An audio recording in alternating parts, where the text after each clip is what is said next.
JSA issue 15, Jeff Lemire writing with Gavin Guidry on the art.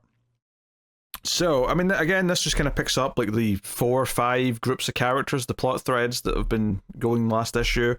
Starting off with all the magic characters, talking about Corrigan and the Spectre and all that. Yeah, this was another decent issue. I will admit there was like a little moment as I was sort of like going through my books where I thought, well, I read JSA. Do I want to keep reading JSA? Because it keeps not being terrible, but just like while this year one's definitely been a bit better than that first arc, like it absolutely is. Part of me was thinking, but this is one that I could just probably dip out of and not feel bad about it later. And I still ended up reading that. I ended up saying, you know what, no, it's fine. I'll read it at least one more time to see how I feel. And yeah, like it was pleasant enough. Like I don't have strong like negative feelings by any stretch, but it's also not like, you know, hitting the high notes that I want it to either. It's, I don't know, it's in this weird no man's land of just kind of being all right. Yeah. And I feel like it's going to read great in trade because I feel like it feels very stilted because of all these stories ongoing. Like we didn't even touch on the Hawks in this one, right? And let me go through. No Hawks. No.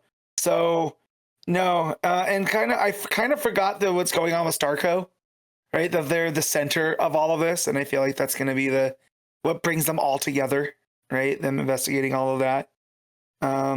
But yeah, there's enough good moments. I do like that when Johnny Thunder shows up and he calls Jay, and he's like, "No, I'm the Flash." I don't who is Jay. He's like, "Come on, you don't even wear a mask, Mr. Garrick."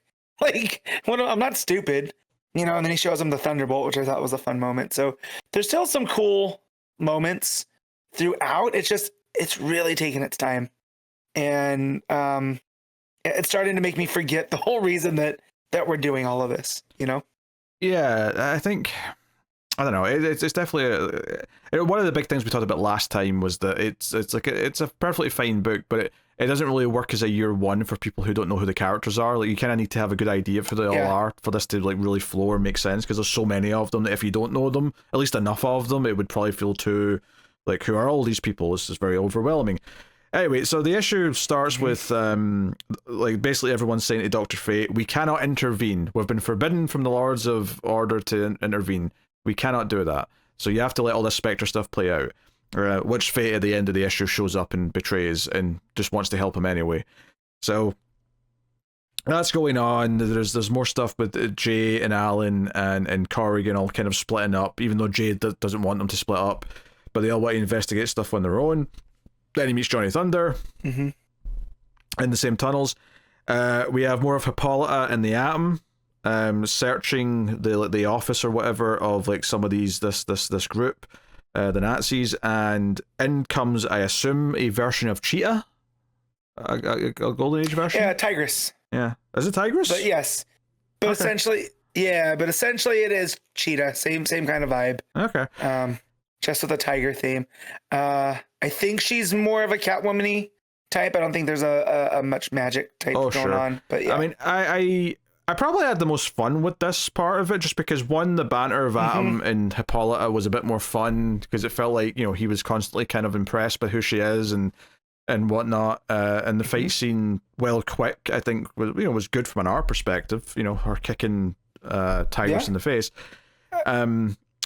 And then we go back to Hourman and Sandman, and I'm like, okay, like, yeah, this was also a plot I'd forgotten about. And this is kind of, you know, like they get thrown into like a cell or whatever, and I think that's Captain Atom, I assume. Or Commander Steel. Like, maybe, yeah. Because remember, Captain Atom wasn't around until after the atomic bomb, and this is before all that, right? That's true. This is before World War II. It's a metal looking dude, I guess is what I'm saying here. It's the silver looking metal dude. So I'm wondering if it's maybe it's Nate Haywood. I can't remember the exact timeline when he shows up. Yeah. He's one of those characters I just forget exists, if I'm honest. So he never even entered my brain as a possibility. But yeah, fair enough. Yeah. Cyclotron dispatches them real quick, which I thought was weird. So, you know,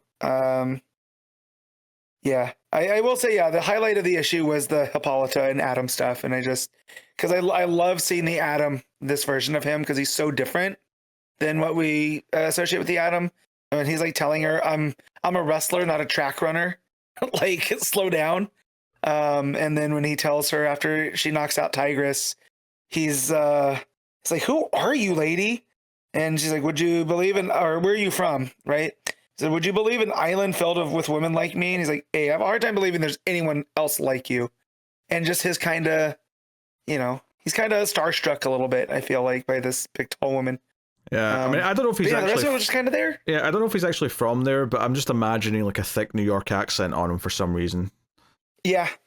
It definitely got that blue collar kind of to vibe to him, Yeah. So anyway, yeah. then the ending happens where Corrigan's trying to fight off the Spectre, and then Dr. Fate shows him and says, "No, you haven't. You must let the Spectre come out. The fate of the world demands it." Yeah. Blah blah blah, and that's where it ends. It's perfectly fine. I don't feel a lot of strong feelings for it, really. That's kind of the big thing. Is I read it, I consume it, I there's some decent like character like voices in there. We understand who the characters are, but I get to the end and I just don't feel a whole lot of anything to really talk about, if I'm honest. Like, I don't really, no pages stick out or scenes stick out where I'm like, oh, this was such a cool interaction that built up to this. It kind of feels like, again, it's so spread out from so many groups of characters that there's only time for a little bit of each group, so you don't really get to do anything that meaningful, and so much of it is just, we can't intervene, we're going to split up, we're we're losing a fight to this guy. It doesn't really feel like anything meaningful progresses in any one of the plots in any great way. No. So that said, Gavin Guidry draws a hell of this era. Like, I will say, sure, yeah, perfect kind of artist for this, silver golden age, with some silver age vibes here. But yeah, I'll say the art is by far the thing that kept me going on this one. Yeah. And I guess we got the answer because last time we didn't realize if Corrigan was the Spectre yet, but we found out that here he just is fighting it, which I do like, and that's the reason we bring the Shadow back in, all those magic users. We just see Dan Garrett, who anytime we can see Golden Age Blue Beetle, I'm a fan of that. But outside of Nostalgia Pops, not much else going on. It's just a bit empty feeling right now. So it's sort of thing where, like, I'm like, it's kind of serious goal. We're at issue 15, right? We have tried this through multiple arcs now, and we're still feeling very underwhelmed. I feel like, I'm not saying I'm definitely dropping it, but like, if the next time this has got an issue, it's like a busier week, or I'm struggling and I want to cut something, like, this is an easy cut when when that situation arises. That's how I feel right now. Yeah. So, yeah.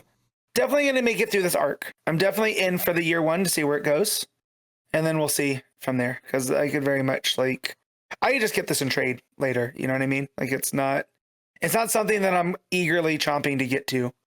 It was the last thing I read this time around. No. So it's an easy enough read, but it's that sort of thing where after like 8 other books, it feels a little bit of a chore having to throw this one on the pile at the end. So for sure. Yeah. All right, I'll do. What are you rating JSA? Yeah. I'm gonna give this a 7.5. 6 for me. It's just fine. It's inoffensive, and that's about it.